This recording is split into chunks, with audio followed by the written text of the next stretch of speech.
A large batch of South Africans who evacuated from war-torn Sudan are expected to arrive home today.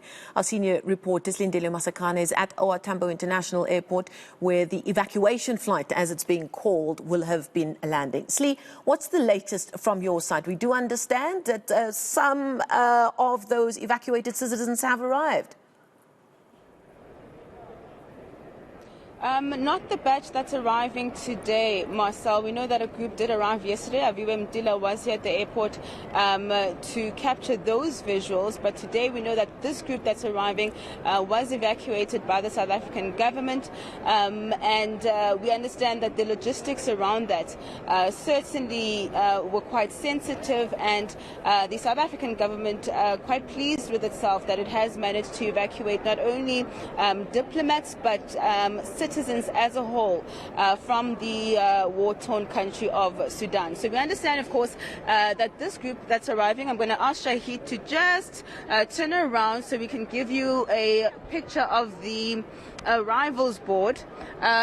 What you're going to see is that on the arrivals board, we understand that this particular group of 54 South Africans will be arriving via Kenya Airways, and that is traveling through Nairobi.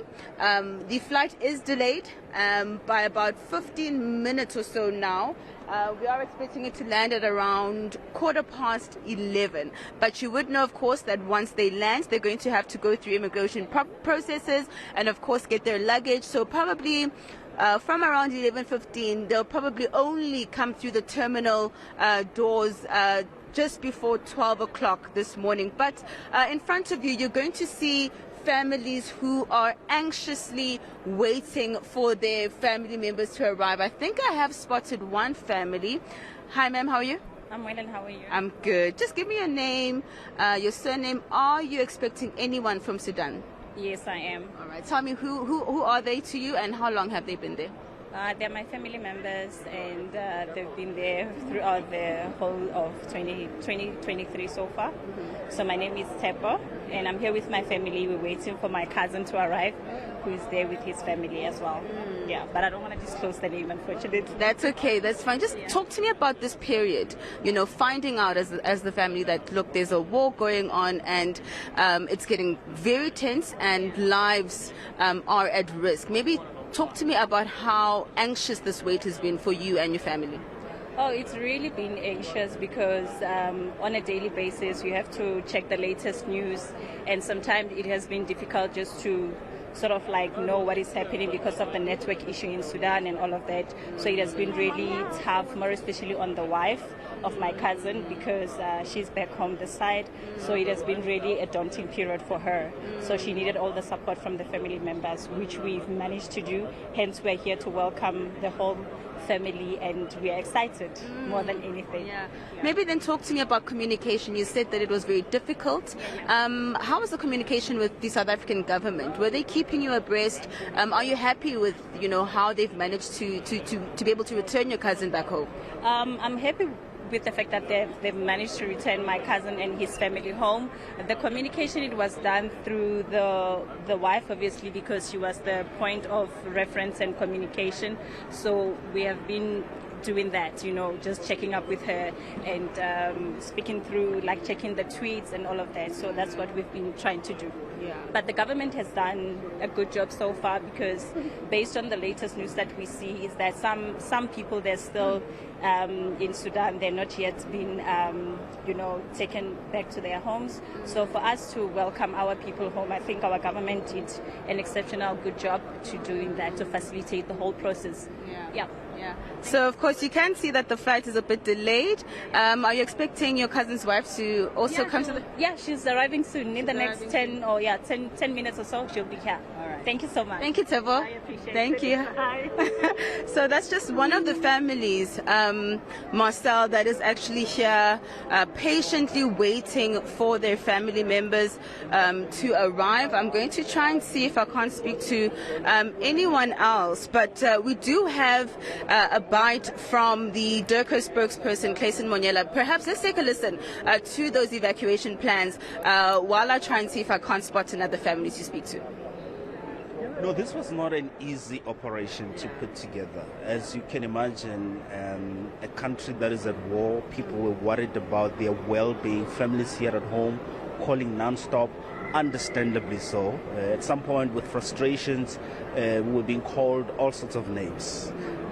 But you've heard us say this, that as opposed to how other countries managed this, where they moved in and evacuated their embassy staff only and left their nationals stuck and stranded in Sudan. South Africa made a choice that our diplomats will stay on the ground despite the prevailing dangerous situation, so that we put together logistics to move everybody out, because we had several nationals who were also equally stranded. So we're happy that today we're able to be at the airport at the arrivals halls to receive all South African nationals that we know of that were there. Some arrived yesterday, as you saw. So the team that's arriving today, or the group that's arriving today, includes our staff from the embassy.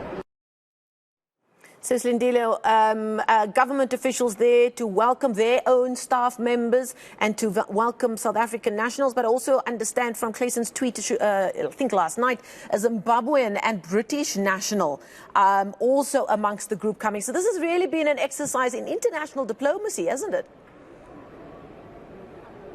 Certainly so. We know that there's been a lot of collaboration in terms of SADC countries as well. South Africa assisting in evacuating, our residents from other neighboring countries. I have actually managed to find a father who is expecting the return of his son. Baba unjani? Siyaphila njani mama? Siyaphila. Angitshela ukuthi ulindele bani nokuthi bekahleli isikhathi esingakanani eSudan? Beseka nonyaka teacher le Sudan until kuze kuqale lempi le. Yeah, bekasebenza kahle ngale. Kuthe lelang iqala impi, then wasithumela ama WhatsApp ukuthi impi iqalile, wasikhombisa nasema windowini kudlula ama bullet wamabhazuka, ithombe ezinzima. Until saze sagcina sesingasatholi contact yakhe for 2 days. After 2 days lesikhathi sekakhona ukuthi baba movile babasa kwenye indawo because kungasena manzi kungasena kudla, then baba shifta ke babasa kwezinye indawo. But elinye langa lapho elalibhlungile ukuthi lesikhathi sebaba move babasa e-Egypt bagibela ibhasi, then kwakubhlungu kithi kakhulu because azange sakhona ukukhuluma naye for 2 days. So baba angitshela ukuthi njengomndeni benikhathazekile I'm sure kakhulu ngalempi eSudan. Kakhulu besikhathazekile ngoba besingenasho ukuthi sisazombona ngoba bekathi akuphumeki akuhlaleki ukhala nje ibhama even nangaphandle akasazi uzoyenze njani. Mhlawumbe angitshela ukuthi ugovernment ngibona ngathi unisizile kahle babasizile kahle laba bebaseSudan. Ngibonga nje lokho nje ukuthi isupport ya igovernment ukuthi ikwazi ukubanceda because bebangasenalutho nama airtime nemali zokuthi babuye. Abanye asho ukuthi ahlala nabo balahlekele nama passport. Kube right nasebase Egypt sibonga ugovernment ukuthi ukwazile ukuthi asincede sizofika kulelanga la namhlanje because even today uthe basayodlula eKenya, from eKenya bazoza ngapha. Sibonga nje lesikhathi sithi 8 o'clock silindile la. Siyabonga baba. Okay, siyabonga. This is a father, Marcel, just to summarize what he said. He's waiting for the arrival of his son. He was teaching in Sudan, and he was just explaining just how difficult the past couple of days have been, the past week in particular, where they couldn't get a hold of their son. He says for about 2 days they really struggled to get a hold of him, and he's just really thanked the South African government for being able to evacuate them as soon as they did. So I'm looking at the arrivals board now, just to see if the time has changed, but I'm going to ask Shahid to show you that in fact the flight has officially landed, and if I'm seeing correctly, it has just landed. I'm just trying to check if I'm not mistaking it from the ones above where it says disembark. But it does look as though the Nairobi flight has landed, and any moment from now, I'm estimating about 45 minutes, given the time it takes just to get through the processes after arriving. We will be seeing those South Africans, about 54 of them, who will be arriving after being evacuated from war-torn Sudan.